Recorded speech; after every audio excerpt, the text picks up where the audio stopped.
Amis de la Formule 1, Mercedes est-elle vraiment hors d'atteinte? Jock Clear remet les choses en perspective. L'avantage n'est que de 3 dixièmes. Il ne s'agit absolument pas de la domination de 2014. Et Ferrari les dépassera au départ dès le premier virage.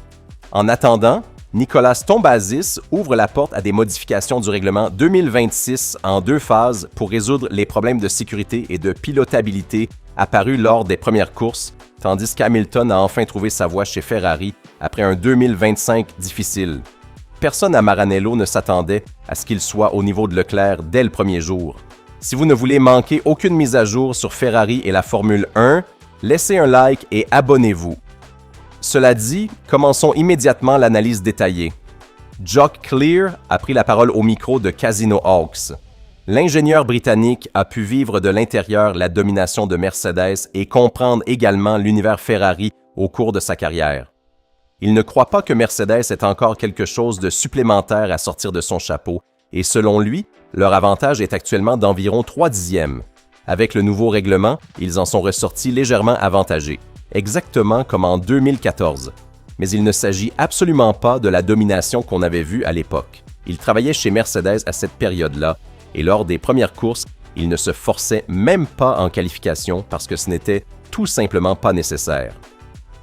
La SF26 a montré des qualités aérodynamiques et mécaniques extraordinaires. Le choix d'un turbo plus compact, bien que la différence ne soit pas considérable par rapport à celui de Mercedes, permet au cheval cabré de mieux préparer le départ. Même avec l'introduction de la fenêtre de 5 secondes avant le départ pour réduire le turbolag, Ferrari et les équipes clientes restent les plus rapides à l'extinction des feux. Toutes les équipes résoudront progressivement ce point, mais Ferrari a jusqu'ici réussi à capitaliser cet avantage en mettant la pression sur Mercedes.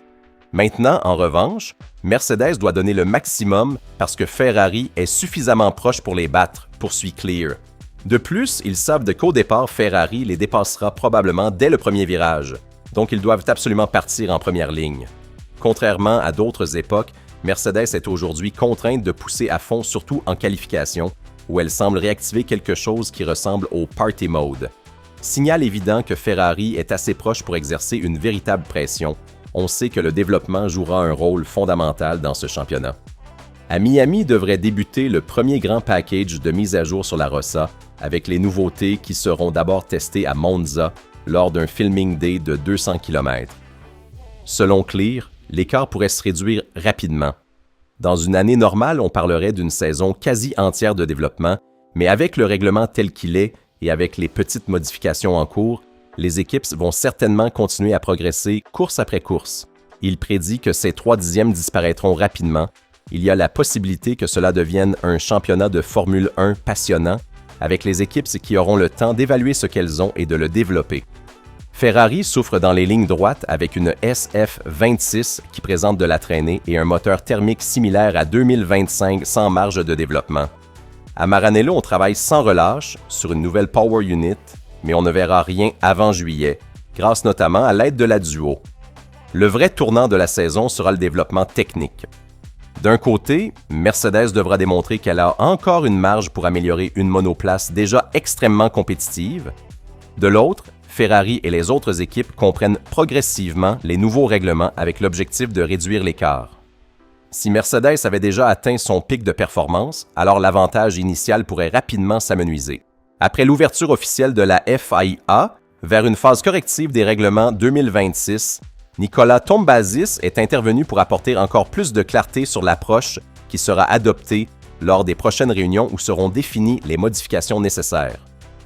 L'ingénieur grec, figure centrale dans la rédaction des normes actuelles, a cherché à calmer les tensions sans pour autant ignorer les problèmes apparus lors de ce début de saison agité entre qualifications dénaturées et risques pour la sécurité.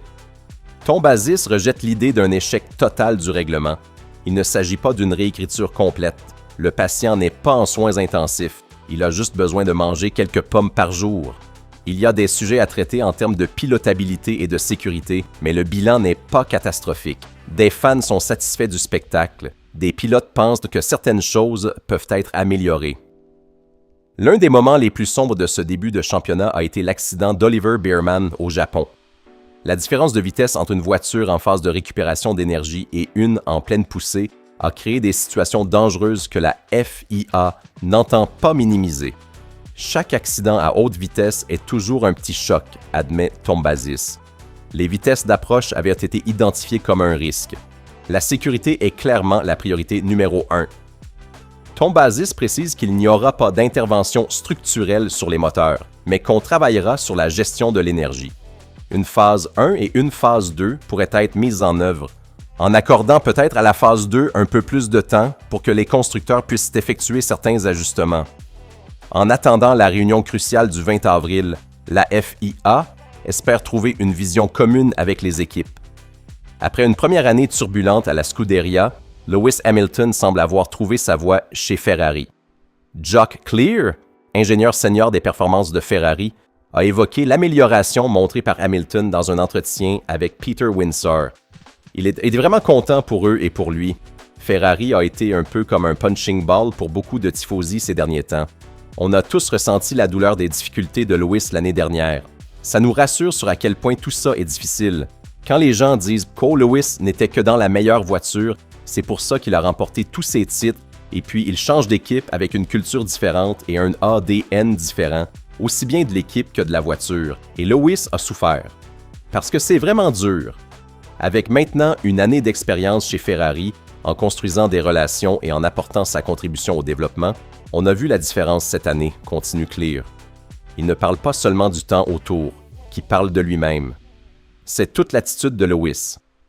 Il s'amuse cette année parce qu'il a une voiture en laquelle il se sent plus confiant.